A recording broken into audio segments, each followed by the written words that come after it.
right, guys, how we doing today? Sam here with you on Tuesday, October 2nd. So as it's a Tuesday, we're going to look at some traditional assets here. So we pulled our members, and first up by request is a look at gold. So I have the XAU USD. This is the CFD. I've got a 3-day chart here. Now we're going to dig into the hard right edge and look at maybe some trade setup. But before we do that, I just to review, so I would tell you that gold very much trades like a currency. It really is.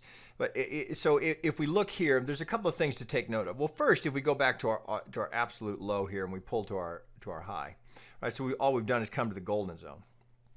So you look at that and you think, well, okay, that's not insignificant, obviously, right? So there was some algo defense being played right here. They pushed it back up. Now on a 3-day chart here, we're looking at 2015 here. So just after that, as we go into 2016, well then that's the presidential election, and this is the result of the Trump era. So we have to defer to this long term and consider the possibility that the trend still remains up. So long term still bull's ball until we break that 65.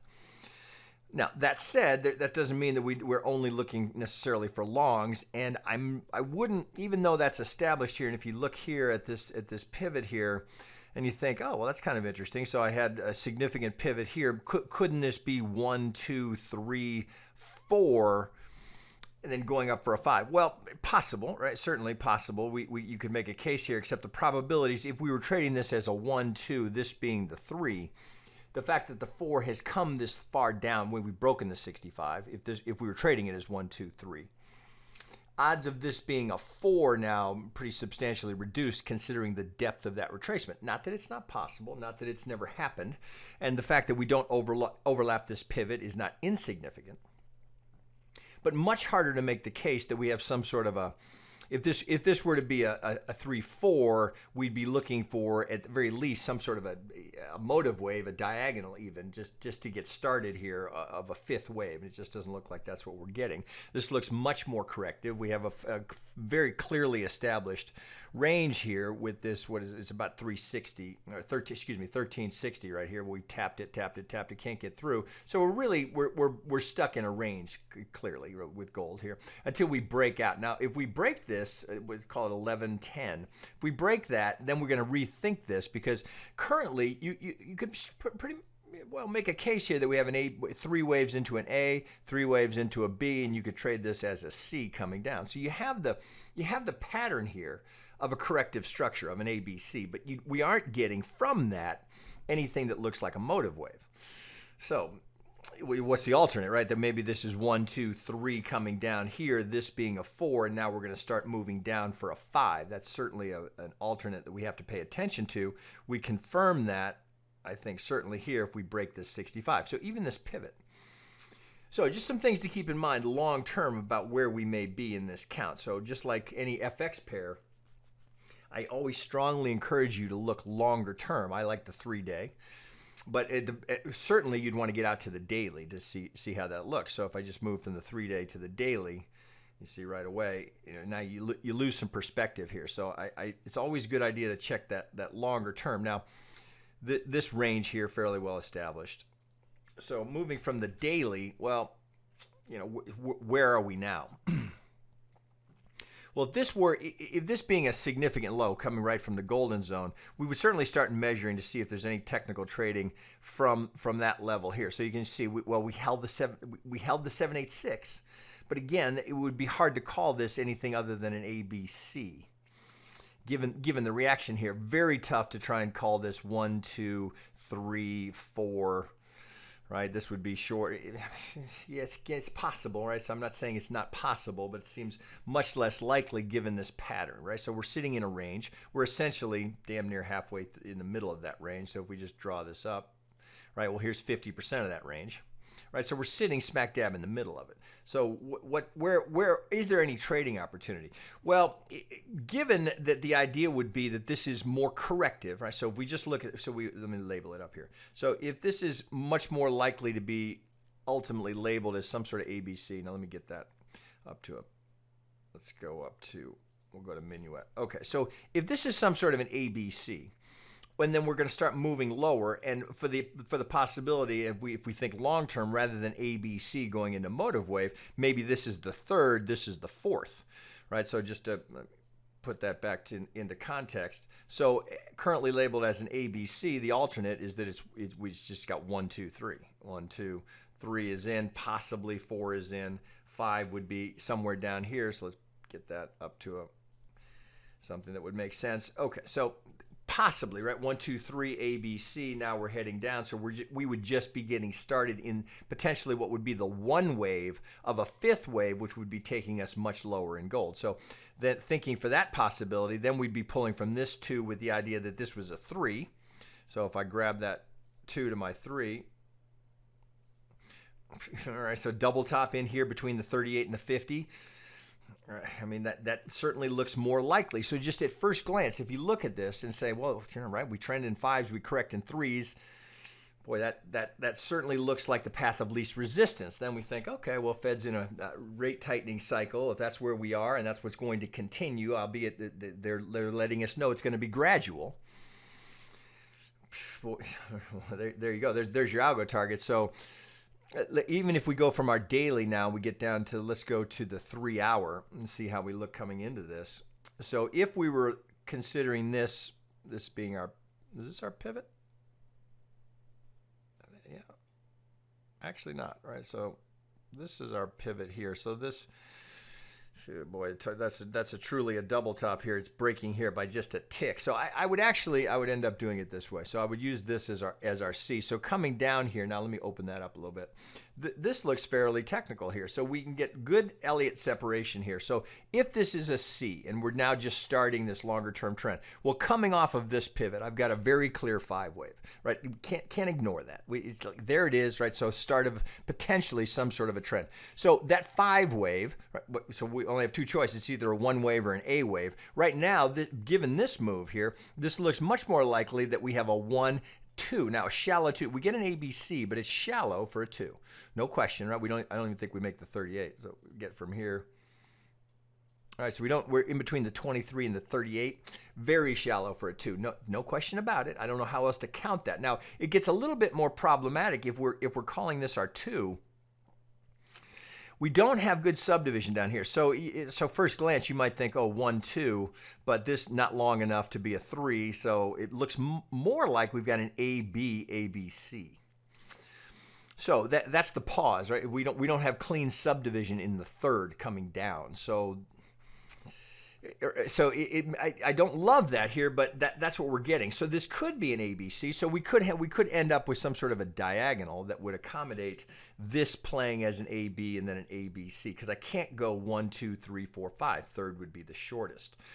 So given that I have this very clean 5 wave here, I lean into that as my 1 wave. But then if I just do some basic, just standard ops measuring here, and we look at, well, if that's a 1, 2 and I'm pulling this over, I know my highest probability zone for my 3rd is right here between the 1618 and 175. Yeah, we get a bar that goes through it, but that certainly is a good candidate for our 3rd, despite the fact that I don't have good subdivision here.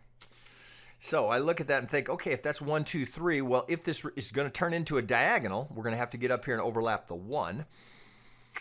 Right? So it's a bit problematic. So you look at that and you go, is there any way I can dig 5 waves out of that?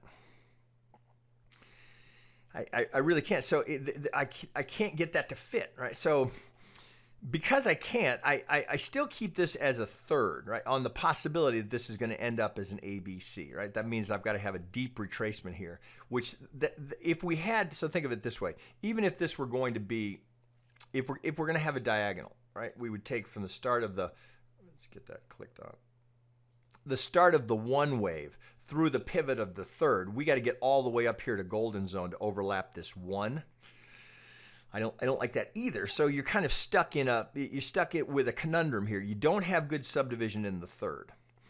So what's your alternate? Well, of course, right? So first thing is always you can look at this and say, well, if I'm not comfortable with this count and I can't get clear about it, well, you avoid the market. You wait until you have clarity.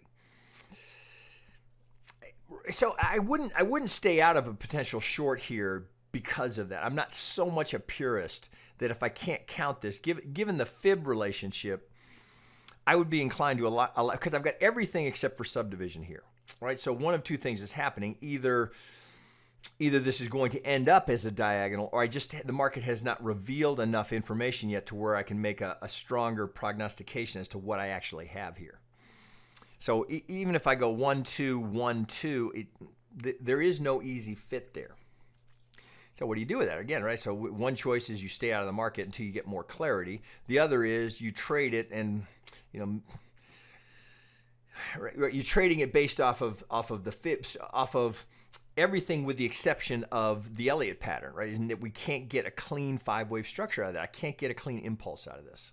There's almost no way to count it, because this would have to be the 1, 2. So even if you look here and you think, okay, if that's 1 and that's 2, where's the minimum requirement? So 3, 4, 5 doesn't work. Can't work here. There's just no, so I can't ignore that 5. This seems likely to be the correction of that 5, although it's short. So what are the alternatives? Right? You run out of them. So again, do you not trade it because you're not sure, or do you go off of this probability because of that relationship and kind of take a wait and see what happens? So I would still consider the short here off of this. So from 2 to the 3. Right, trading it on the expectation that I'm likely to get some algo participation here at this 50. All right, here's my target down here. So if this looks much more like I've got some sort of an ABC going in, and as I look here into this C wave, it looks like AB. So let me zoom into that. So let me go down to a 1 hour.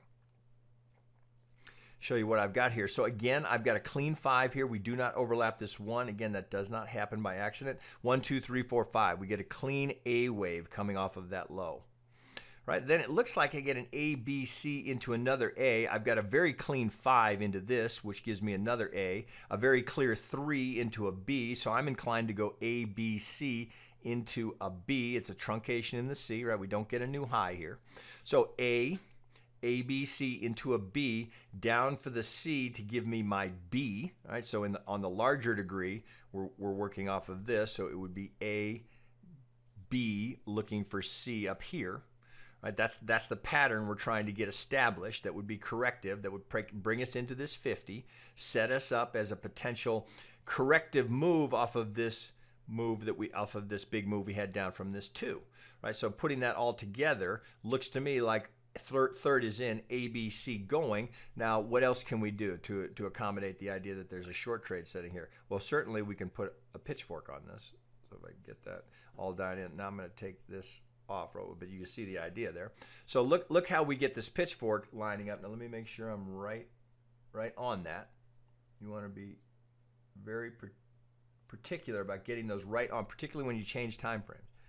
Get that tightened up, right? Okay, so now we look here. So if this holds, so first let's take a look at that. So from this pivot here to that pivot, right, what have we done? Right to the 618. So we have a golden corner pocket sitting here that's already moved away. So the fact that we get this swing low, swing high right to the 618 implies that we have prices, higher prices to come. Here's the algo target. Here's the median line. Here's the 50. Now, remember, as is always the case, as I remind you, as long as this low holds, we have 80% probability of making the median line. As I will always remind you, it's the best odds in trading. So from this low, it looks like I've got 1, 2, and I'm putting in the third. So it all sort of sets up for this range up here. Now, again, as I'll remind you, we could hit the median line right here. We could hit it today. We could hit it tonight. We could hit it up here. The point is, I've got 80% probability of getting there eventually as long as this low holds. So here's the first place that I'm looking, right? There's my algo target. Well, would that make sense? Well, trading view. Would that make sense if we come up here? As a 4, well, we'd be between the 38 and the 50. It's certainly possible we'd be tagging an algo target. Now, of course, from an algo target, we're looking for a reaction. It's not just did we get there, we're looking for a reaction that's significant. So we know, because what would happen here, this would have to be a front run off of this 50 off of the target. So you have enough distance here from 1227, what do we got, 1235.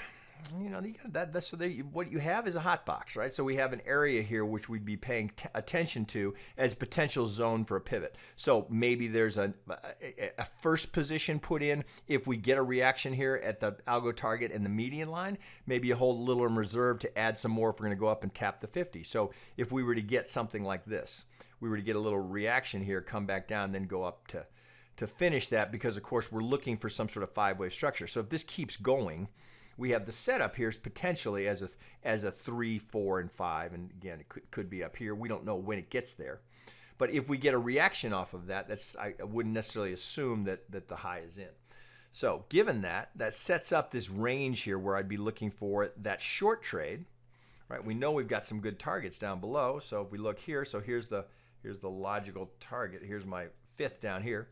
So putting that all back together, let me go to a 2-hour. And say, okay, well, clean 5, shallow 2, a problem, no doubt about it, a problematic third in that I don't have good subdivision into that third. But this is enough for me to consider this as a trade. I would definitely look within that range. So let me draw that off here, right? Because I have a technical pivot here, I have high probability of getting there. If I get there, that's definitely setting up for a trade for that target down below. So if we think about a risk reward, whoops. Got to get the short one on here. So if we think about a risk reward, I'm going to split the difference between the two.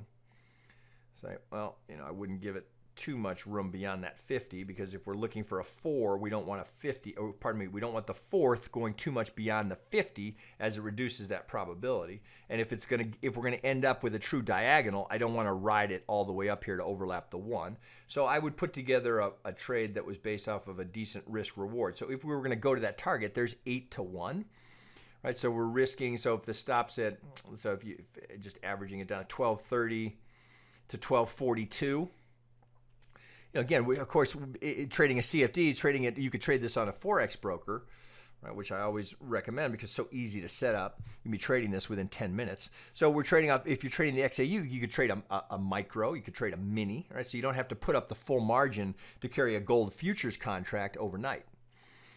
Right, so that's the alternate, and one of the advantages of trading the CFDs with a Forex broker, you can get positioned into that trade without having to post all that margin. So just something to keep in mind. Now, I will again stress that this is problematic in this. I can't get a good subdivision into that count. But this is strong enough, given everything that I'm seeing here, that I would absolutely look at taking that trade. So what would I do? I would just set an alert a little bit before that algo target, so I don't have to monitor this. If it comes in over here and I get enough other factors here to line up, I would certainly pull the trigger on that short. That would be no hesitation on that with that stop here, right? Giving it, so I would look left here. So here's a significant pivot that I would be paying attention to.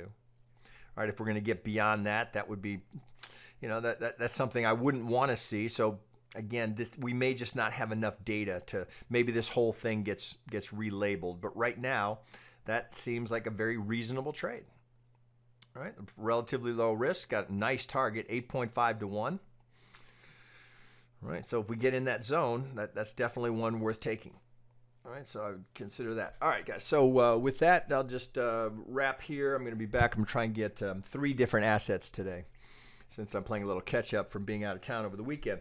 So just a reminder, you can always give us a follow on Twitter, get updated. We poll the Twitter followers on a regular basis to let you guys that are over there, we do some polling, let you guys pick what's going to get analyzed. So that's one reason. Of course, we would encourage you to go give us a visit on our website if you want to learn more. Reminder, we have the free public Discord. If you want to get a feel for what our Discord looks like, you can always go to our site. We've got a behind-the-scenes walkthrough that we're going to update again in the near term, so you understand what we're doing in terms of the belt system and how we approach the educational model of how we teach this to you.